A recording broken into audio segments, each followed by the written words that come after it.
Le deuxième était le... À gauche, de nombreuses voix appellent à l'union derrière un seul candidat. Malgré les multiples prétendants, serait-il possible qu'un candidat de gauche se qualifie pour le second tour? Par Olivier Guillotot, ainsi que Grande École. L'ancienne garde des Sceaux est sortie vainqueur de cette consultation citoyenne. Elle devance Yannick Jadot et Jean-Luc Mélenchon. Anne Hidalgo, elle, se classe 5e. Ces trois derniers candidats à la présidentielle, dont les noms ont été soumis au vote sans leur aval, ont toutefois rappelé qu'ils continueraient, quoi qu'il arrive, leur campagne. Les organisateurs de la primaire populaire visant à déboucher sur une candidature de gauche commune lors de l'élection présidentielle 2022 ont annoncé avoir rassemblé 467 000 inscrits. Même si les conditions et les périmètres d'inscription diffèrent, ce chiffre est très supérieur au nombre de personnes inscrites au vote organisé par Europe Écologie Les Verts, 122 670 votants avec un taux de participation de 86,91%, ou par les Républicains, 113 038 votants pour 140 000 adhérents, et semble témoigner d'un intérêt certain pour l'idée d'une candidature de gauche unique et unifiée. En dehors de Christine Taubira, les trois principaux candidats, Anne Hidalgo, Yannick Jadot et Jean-Luc Mélenchon, ont annoncé qu'ils ne reconnaîtraient pas ce vote bien que leur nom fasse partie, contre leur volonté, des choix possibles. Alors que les sondages semblent condamner l'ensemble de ces candidats à une élimination au premier tour de l'élection présidentielle de 2022, un tel positionnement ne manque pas d'interroger. Le concept de coopétition, issu de la recherche en stratégie, et une perspective historique peuvent-ils nous aider à mieux comprendre ces stratégies, a priori vouées à l'échec ? Le terme de coopétition est un néologisme issu de la combinaison des mots coopération et compétition et renvoie aux formes de collaboration entre entreprises concurrentes. Si les recherches ont montré que ce phénomène n'est pas spécifique à la stratégie d'entreprise et que l'on en trouve des traces dès l'Antiquité, c'est Reno Horda, le fondateur de l'entreprise informatique Novell, qui utilise pour la première fois cette expression au milieu des années 80 pour décrire les échanges entre son entreprise et ses concurrents pour élaborer des standards et des référentiels communs. L'ouvrage de Brandenburger et Nalbuff, Cooptition, théorise et popularise le concept en 1996. Les entreprises peuvent être à la fois des concurrents et des partenaires dans le cadre de projets de coopération et la coopétition peut représenter une solution pour faire face à la concurrence et ou pour mutualiser et partager des ressources et des connaissances. L'idée de coopétition peut sembler paradoxale et contre-intuitive dans une économie capitaliste dominée par une logique concurrentielle mettant principalement l'accent sur la rivalité entre les entreprises. Force est pourtant de constater que le phénomène s'est fortement développé depuis plus de 30 ans. Il est de plus en plus étudié et analysé par les chercheurs qui ont mis en lumière différentes formes de coopétition, technologique, de marché, horizontale, verticale, intra-organisationnelle, et qui ont constaté l'existence d'une logique relationnelle privilégiant désormais la coopération à l'affrontement en matière de stratégie d'entreprise. Appliquée au champ politique, la coopétition peut concerner une collaboration entre formations de droite et de gauche comme dans le cadre d'un gouvernement d'union nationale ou lors d'un épisode de cohabitation. Il peut aussi s'agir d'une alliance entre partis d'un même bord politique dans le cadre d'un programme commun ou de candidature commune pour une élection. Enfin, il peut concerner des coopérations entre membres d'un même parti défendant des positions antagonistes et s'apparente alors à de la coopétition intra-organisationnelle. Au-delà des formes possibles que peut prendre cette coopétition, la majorité des recherches s'interrogent sur les liens entre coopétition et performance et se demandent dans quelle mesure une telle stratégie s'avère payante pour les organisations qui y participent.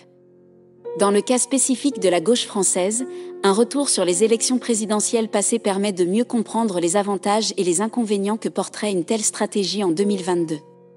En 1969, l'absence de stratégie de coopétition entre les 5 candidats de gauche, sur un total de 7 candidats, débouche sur un second tour entre le gaulliste Georges Pompidou et le président du Sénat, le centriste Alain Poher. En 2002, les 5 candidatures de gauche, qui s'ajoutent au score des candidats d'extrême gauche Arlette Laguiller et Olivier Besancenot, qui obtiennent respectivement 5,72% et 4,25%, contribuent à nouveau fortement à l'absence du candidat de gauche Lionel Jospin au second tour et à la qualification surprise du candidat de l'extrême droite Jean-Marie Le Pen. À l'inverse, le programme commun de 1972 entre le Parti communiste, le Parti socialiste et les radicaux de gauche servira de socle à l'élection de 1980 de François Mitterrand, premier président de gauche de la République. La coalition de gouvernement de la gauche plurielle de 1997 permettra aussi à Lionel Jospin de remporter les élections législatives suite à la dissolution de l'Assemblée nationale décidée par Jacques Chirac et d'être nommé Premier ministre. Ces exemples semblent légitimer l'idée qu'une coopétition entre forces de gauche concurrentes garantit de remporter une élection présidentielle ou une élection législative sous la République. Elle doit pourtant être mise en perspective.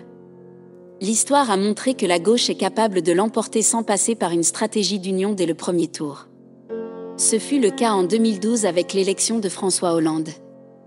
Et il faut également se souvenir que le programme commun n'était plus officiellement en vigueur, il est abandonné en 1977, quand François Mitterrand fut élu en 1981.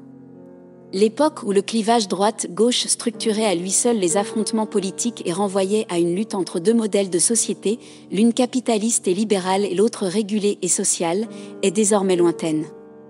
Les divisions sur l'Europe, la laïcité, l'écologie ou la nation, pour ne citer que quelques thèmes, constituent désormais des lignes de fracture a priori plus marquées que le clivage droite-gauche et rendent plus difficile, au-delà des problèmes de personnes, les rapprochements. Une stratégie de coopétition sous-entend une mutualisation des idées et des forces qui semble par conséquent compliquée à mettre en place et qui ne peut se résumer à une simple alliance politique de circonstance. L'idée que l'union fait la force se heurte aussi à la crainte de savoir qui sortira gagnant ou perdant d'une telle entente, notamment en vue des élections législatives à venir dans ce cas précis. À gauche, cette question renvoie au souvenir du programme commun de 1972 qui aurait, pour beaucoup, fortement contribué à modifier le rapport de force entre le Parti communiste et le Parti socialiste en faveur de ce dernier. Les temps changent et aujourd'hui, ce même Parti socialiste n'est plus la formation dominante de la gauche française. Aucune autre formation n'a pour le moment réussi à le remplacer. Ni la France insoumise malgré les 19,56% de Jean-Luc Mélenchon à l'élection présidentielle de 2017, ni Europe Écologie Les Verts après les 13,5% de la liste de Yannick Jadot aux élections européennes de 2019 et le succès de leurs candidats aux élections municipales de 2020 n'ont réussi à imposer un leadership leur permettant de forcer un rassemblement autour de leurs idées. Finalement, la réponse à la question la gauche doit-elle s'appuyer sur une stratégie de coopétition pour accéder au second tour de l'élection présidentielle 2022 et éventuellement l'emporter ? N'est pas aussi évidente qu'elle n'y paraît au premier abord. Derrière Emmanuel Macron, pour le moment crédité de 24% en moyenne des intentions de vote au premier tour, aucun candidat ne parvient aujourd'hui à dépasser les 18% des intentions. Il n'est donc pas impossible que la qualification pour le second tour se joue, comme lors des élections présidentielles de 2002, autour de 16%-17%. Si un candidat de gauche prenait finalement l'ascendant sur les autres dans les semaines qui viennent et bénéficiait d'une dynamique nouvelle, il serait vraisemblablement très proche d'un tel score. 20 ans après l'élimination de Lionel Jospin par Jean-Marie Le Pen, le scénario d'un candidat de gauche profitant cette fois de la division de l'extrême droite, même si à ce stade, Valérie Pécresse paraît la plus à même de tirer son épingle du jeu, et de la faiblesse relative des forces en présence pour se qualifier pour le second tour n'est donc pas totalement à exclure. Et explique peut-être aussi en partie la position des principaux candidats de gauche déjà déclarés vis-à-vis de la stratégie de coopétition que tente d'imposer la primaire populaire.